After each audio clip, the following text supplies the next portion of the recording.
the tax decision was announced, so people were in panic mode. So we saw the implication of that a few months ahead of that. The sales dropped drastically. We decided we're going to do annual product launches and make that a part of our identity. Agencies get really annoyed with us when we go and tell that as the brief.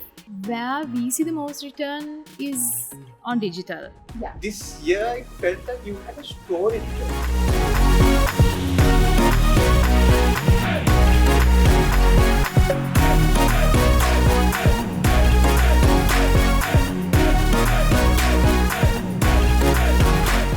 Hi everyone, welcome to a brand new episode of Change the Conversation. I'm Shazri and I'm here today at the brand new Phoenix showroom in Varisara.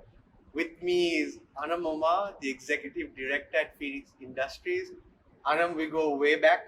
Yes, Thanks so much for making the time being here today. Thanks a lot for inviting me. Awesome. So I'm going to get straight to it, right? Can't wait. So if you look at last year, it was a very challenging year for businesses.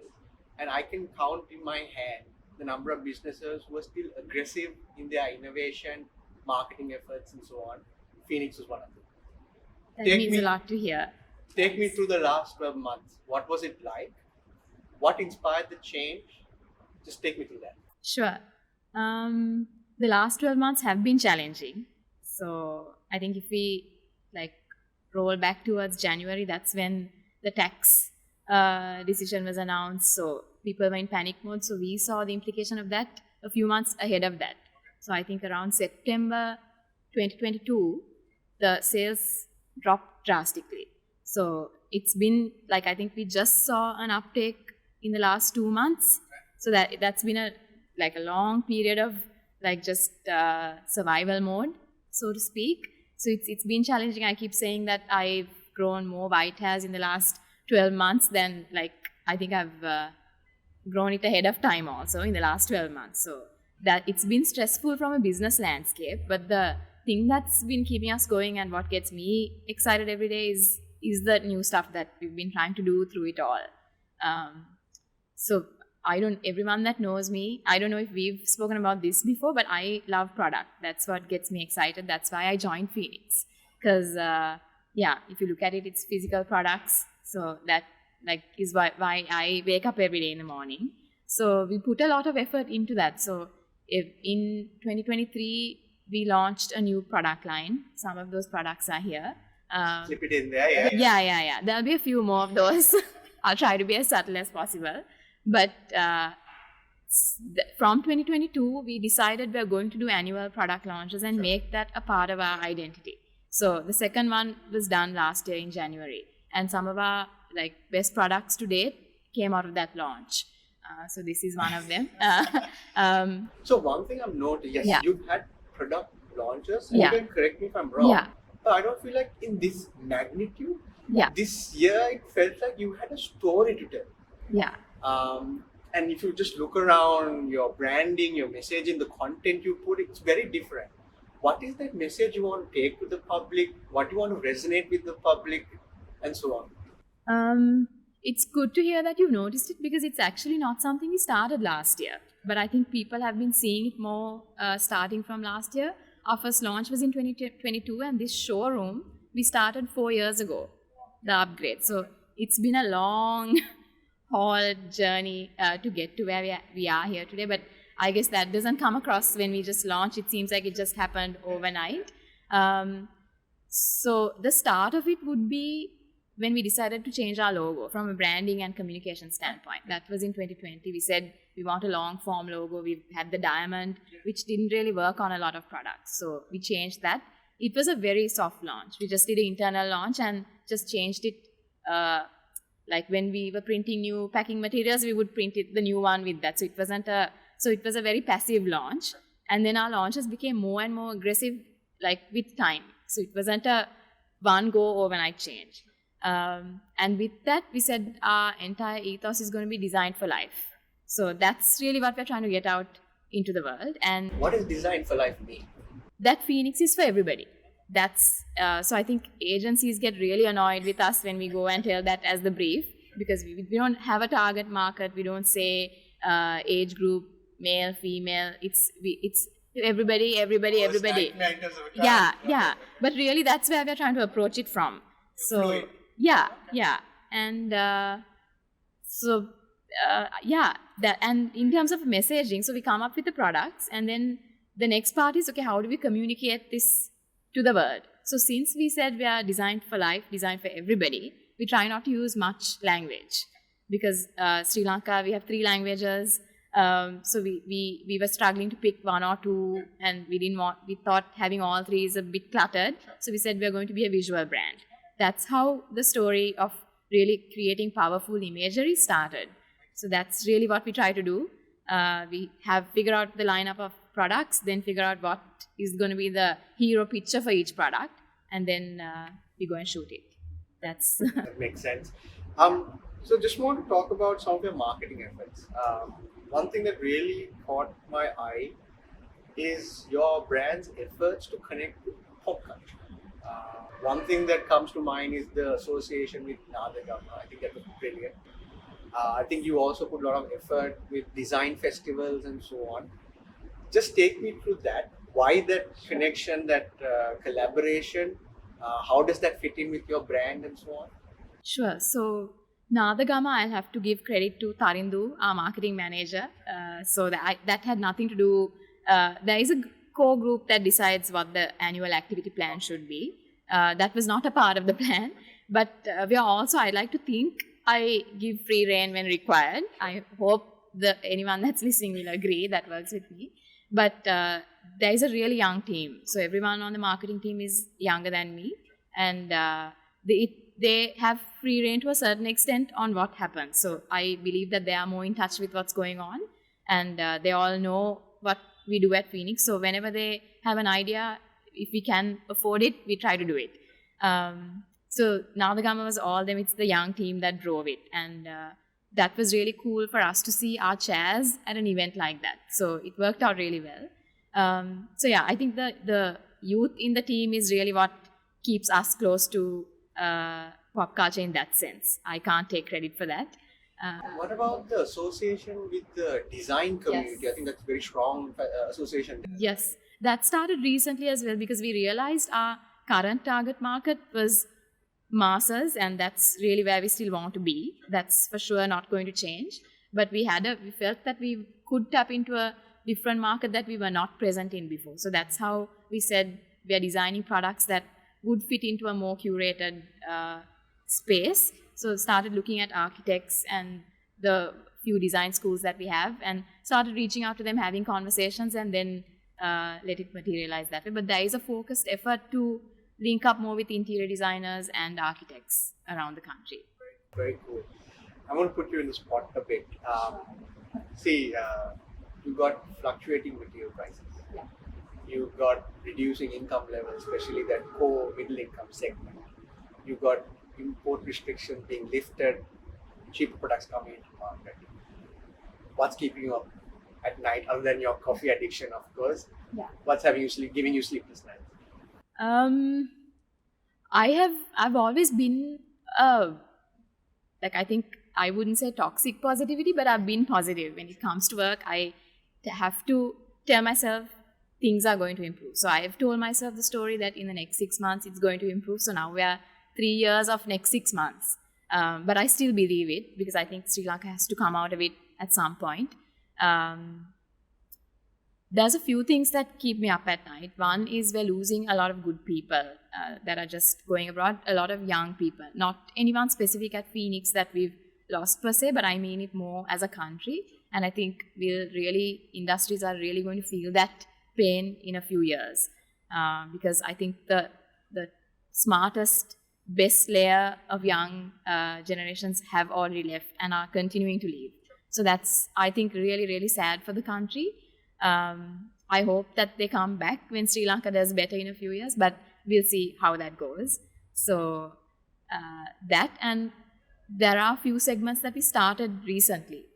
So specifically our hardware category, that's our newest line. We had a launch for it 2 days ago, another plug, but that has been really challenging because we were poised for good growth 2 years ago and invested a lot in that segment to get ready to kind of capture more market share. And the last 2 years construction has been completely down, and that business is struggling at the moment, and things like that. I think it'll turn. It has to turn. But how much more can the stress the yeah, exactly, and how much more stress can the system take is something I think about. But we have been very resilient up to now. We have an amazing team, so I'm very positive. Very valid point. A lot of businesses, especially when it's a challenging environment, they tend to contract, go into a shell. That's refreshing to see you guys are still keeping up with innovation, still pushing your marketing efforts. Risky, yes, but how do you make those calculated decisions to still go for it? I know it's tough, but let's go for it still, kind of thing. I think that has a lot to do with our history and how Phoenix and the other family businesses came into being. We have had legacy of a lot of risk takers, so there is a lot of backing from that standpoint. I'm not going to say they just push you into a bad idea and say do it, but that I've seen it growing up, so that's definitely there ingrained in me, I think, and also the confidence of having an amazing team. So there are things that I'm like really not confident in, but there are really good people handling those areas. So it's a nice mix of a young management being able to bounce things off of each other, and if we all feel confident about it, we seem to go for it. Some of them have not worked out, but so far the marketing and the innovation spend has not. It's not the first thing to get cut. Okay. So there's a few others before that. So nice to hear for a marketer as well. On that topic, if I were to ask you a question on marketing spend, so you invested on ATL, you invested on digital quite a lot, you invested on events and collaborations, you invested in physical stores. Right now, where are you seeing the best returns? In the future, where would you like to focus on? Any tips to companies and branding teams on that as well? Where we see the most return is on digital. I think that's the fastest changing space, and I feel like we are still learning it. We have a young team, but we're still learning it, and I think it's changing faster than we are able to keep up. But I definitely feel that as a company, that's where the majority of our spend is on digital, and we're trying out different things. We've not advertised much on TV. I think we did one campaign last year. That was after 15 years that we ever went on TV. So I'm still not. It's not an immediate. We can't see the immediate results, but I'm still curious to know how that panned out. We are not going to stop it immediately, but our approach has been try something out. If it works, do more of it. If it doesn't, try something else. So for digital, for sure, I feel like that's giving us a good return.